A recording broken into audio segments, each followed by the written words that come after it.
샬롬, 사랑하는 이것을드 가족 여러분, 12월 3일 금요일 아침입니다. 오늘도 선하신 주님의 은총이 여러분과 함께 하시기를 바랍니다. 오늘 우리가 함께 묵상할 말씀은 구약성경 사사기 16장 15절에서 31절까지의 말씀입니다. 제가 말씀을 읽도록 하겠습니다. 들릴라가 삼손에게 이르되 당신의 마음이 내게 있지 아니하면서 당신이 어찌 나를 사랑한다 하느냐. 당신이 이로써 3번이나 나를 희롱하고 당신의 큰 힘이 무엇으로 말미암아 생기는지를 내게 말하지 아니하였도다 하며 날마다 그 말로 그를 재촉하여 조르매 삼손의 마음이 번뇌하여 죽을 지경이라. 삼손이 진심을 드러내어 그에게 이르되 내 머리 위에는 삭도를 대지 아니하였나니 이는 내가 모태에서부터 하나님의 나실인이 되었음이라.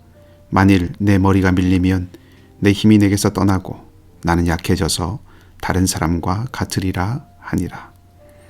들릴라가 삼손이 진심을 다 알려주므로 사람을 보내어 블레셋 사람들의 방백들을 불러 이르되 삼손이 내게 진심을 알려주었으니 이제 한 번만 올라오라 하니 블레셋 방백들이 손에 은을 가지고 그 여인에게로 올라오니라. 들릴라가 삼손에게 자기 무릎을 베고 자게 하고 사람을 불러 그의 머리털 7가닥을 밀고 괴롭게 하여 본즉 그의 힘이 없어졌더라. 들릴라가 이르되 삼손이여 블레셋 사람이 당신에게 들이닥쳤느니라 하니 삼손이 잠을 깨며 이르기를 내가 전과 같이 나가서 몸을 떨치리라 하였으나 여호와께서 이미 자기를 떠나신 줄을 깨닫지 못하였더라. 블레셋 사람들이 그를 붙잡아 그의 눈을 빼고 끌고 가사에 내려가 놋줄로 매고 그에게 옥에서 맷돌을 돌리게 하였더라. 그의 머리털이 밀린 후에 다시 자라기 시작하니라.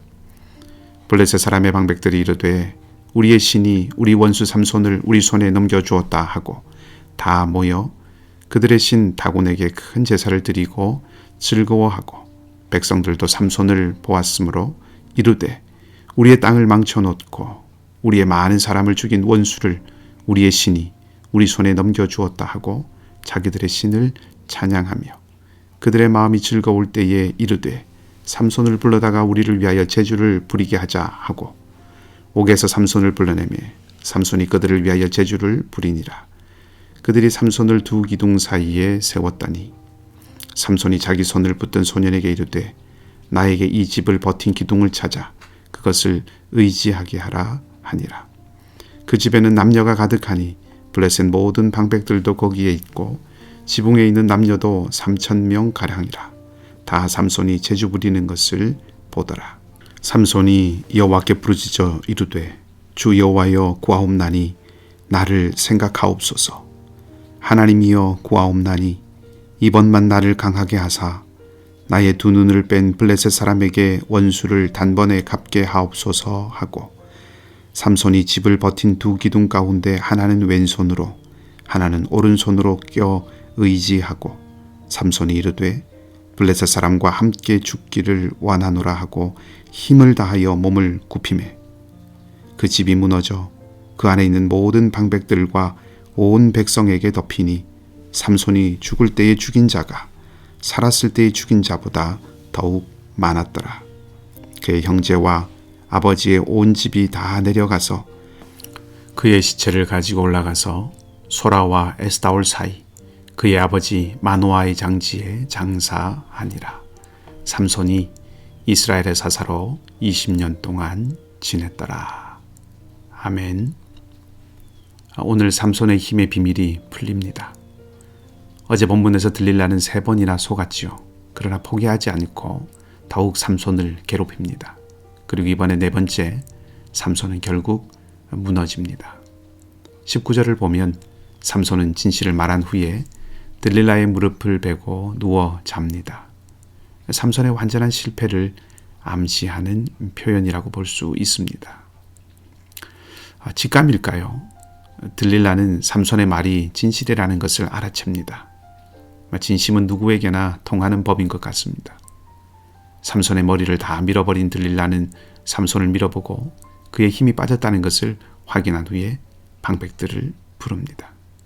그리고 잠에서 깨어난 삼손은 힘없이 블레셋 사람들의 손에 잡힙니다.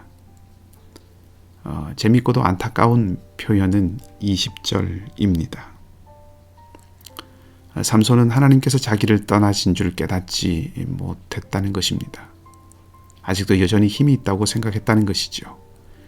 들릴라의 무릎을 베고 누워 있으면서도, 그의 나시린의 비밀을 다 말해버렸으면서도 그는 여전히 하나님께서 자기와 함께하고 계시다고 착각했다는 것입니다. 삼손은 완전히 실패하고 나서야, 바닥으로 떨어지고 나서야, 무기력함 가운데 빠지고 나서야 무엇인가 잘못되었다는 것을 깨닫게 됩니다. 블레셋 사람들은 삼손의 눈을 뺍니다. 고대에는 적군을 사로잡으면 승리했다는 표시로 적군의 눈을 빼는 그런 관습이 있었습니다. 이제까지는 자기의 눈에 보기 좋았던 것대로 하고 살았던 삼손이었는데 이제 대적에게 그 눈을 빼앗깁니다. 더 이상 자기 눈에 보기 좋은 대로 하고 살 수 없게 된 것이지요. 그리고 그는 맷돌을 돌립니다. 사소한 이야기지만 이 맷돌을 연자 맷돌이라고 생각하곤 하는데 아마 그렇지는 않을 것이라고 저는 봅니다. 오히려 저는 짐승이 돌려야 하는 그 연자 맷돌이라기보다는 집에서 쓰는 작은 맷돌이 아닐까 하는 생각을 합니다. 왜냐하면 그것을 사용하려면 무릎을 꿇어야 하는데 블레셋 사람들 입장에서는 힘센 짐승이 돌려야 하는 연자 맷돌을 돌리는 모습보다는 무릎을 꿇고 맷돌을 돌리는 그런 삼손의 모습을 보는 것이 훨씬 통쾌할 것이기 때문입니다. 아무튼 사사로 부름받은 삼손, 이스라엘의 구원자로 태어났던 그가 이제는 블레셋 앞에 무릎을 꿇고 맷돌을 돌리는 종과 같은 신세가 됩니다. 하나님께서 부어주신 엄청난 축복과 능력을 지녔던 사람의 마지막으로는 아주 씁쓸한 모습이지요. 그러나 다행스럽게도 맷돌을 돌리는 이 일은 삼손의 마지막 일이 아니었습니다.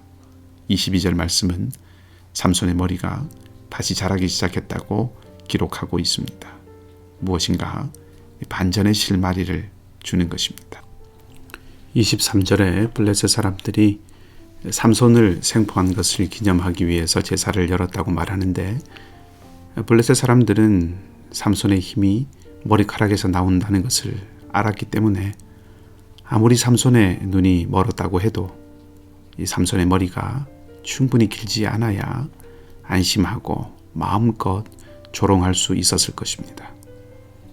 그러니 이 제사는 아마도 삼손의 머리털이 자라기 시작하기는 했지만 충분히 길지는 않았을 때 행했던 것이 아닌가 하는 생각을 해봅니다. 그런데 이 흥분한 군중들 앞에 나타난 삼손이 보여준 것은 무엇이었습니까? 블레셋 사람들이 기대하던 재주만 부린 것이 아니죠. 엄청난 힘을 발휘해서 신전의 기둥을 넘어뜨립니다. 머리카락이 길지 않은데 힘이 나타난 것입니다. 앞서 19절과 20절에는 삼손의 힘이 다 빠져버린 것에 대해서 기록하고 있습니다. 거기에 주목해 보아야 할 말이 있는데, 특별히 20절 말씀을 보면 삼손이 머리카락이 다 없어진 것을 깨닫지 못했다라고 그렇게 표현하고 있지 않고 여호와께서 떠나신 것을 깨닫지 못했다고 기록합니다. 삼손이 기둥을 붙들고 섰을 때 그는 하나님께 구했습니다. 힘을 구했습니다. 삼손이 마지막 순간에 하나님께서 자신의 삶에서 어떤 의미인지를 깨달았다는 것이죠. 자, 20절의 표현과 또 삼손이 하나님께 힘을 구했다는 이 표현을 통해서 우리가 알 수 있는 것이 있습니다. 힘의 근원은 머리털이 아니었다는 것입니다. 그의 긴 머리는 하나님께 헌신된 나실인 신분을 뜻하는 것일 뿐이었습니다. 삼손이 들릴라에게 머리를 밀어야 한다고 말한 것은 궁극적으로는 하나님께 드림받은 나실인의 언약을 버리고 그리고 하나님을 떠날 때 힘이 사라진다 하는 그런 뜻을 담고 있다는 것이죠. 결국 삼손의 머리가 길든 짧든 그것이 문제가 아니라 하나님과의 특별한 관계를 맺고 있느냐 하는 그것이 본질적인 문제라는 것입니다. 그렇다면 22절에서 삼손의 머리가 자라고 있다라고 말한 이 표현은 삼손의 힘이 회복되고 있다는 뜻이라기보다는 하나님께서 이 상황에 개입하시고 하나님께서 함께 하시기 시작했다는 뜻이라는 것을 알 수 있습니다. 그리고 그것이 이 상황을 새롭게 만들어가는 단초가 됩니다. 이스라엘의 유일한 구원자는 하나님 한 분이심을 다시 한번 선언하고 있는 것입니다. 우리 삶도 마찬가지입니다. 다른 이가 아니라 우리가, 아니 내가 이 삼손과 같을 수 있습니다. 겉으로는 하나님의 백성 나실인이지만 속은 쾌락과 분노와 욕심을 쫓아 살아가는 삶일 수도 있습니다. 때로는 우리 눈에 보기에 좋은 대로 살아갈 때가 있습니다. 그것이 실패의 길인지도 모르고 미끄러지는 길인지도 모르고 갈 때도 있습니다. 하나님께서 주신 많은 은혜와 축복을 하나님께서 기뻐하시는 대로 사용하지 못하고 허비할 때도 있고 마치 눈이 뽑힌 삼손과 같이 앞을 보지 못하고 그냥 맷돌을 돌리듯 이 세상의 종노릇하며 소망 없이 살 때도 있습니다. 그렇지 않으면 고난과 눈물의 골짜기, 고통과 한숨의 길을 걸어갈 때도 있습니다.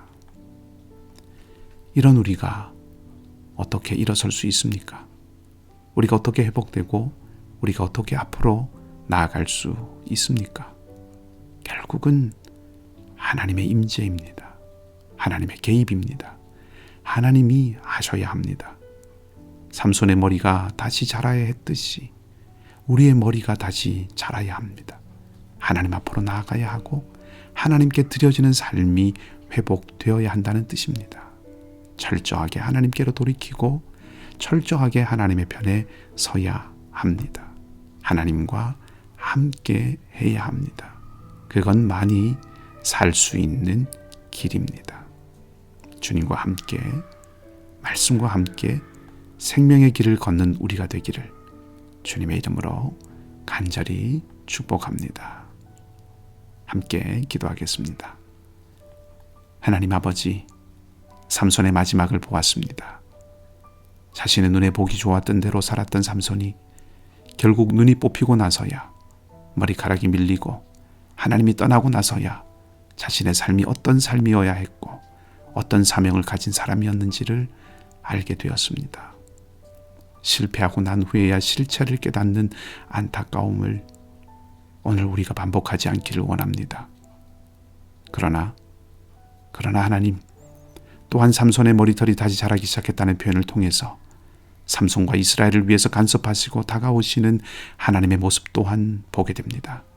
우리의 삶에도 여전히 하나님의 손이 떠나지 않고 함께 하심을 믿고 우리가 늘 주님과 주님의 말씀을 의지하고 신뢰하며 살아가는 은혜가 있게 하여 주시옵소서.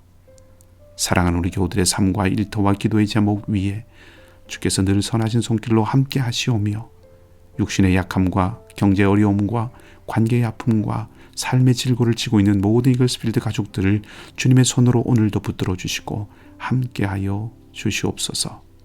상록의 부모님들과 다음 세대 자녀들, 영어권 공동체와 선교사님들 가운데 주님의 한량없는 은총을 더하여 주시기를 바라고 오늘 하루의 삶도 주님이 친히 우리와 동행하여 주시기를 원하며 좋으신 우리 주님 예수 그리스도의 이름으로 기도하옵나이다. 아멘. 말씀을 기억하시고 자유롭게 기도하시고요. 오늘도 믿음으로 살아가는 귀한 하루가 되시기 바랍니다.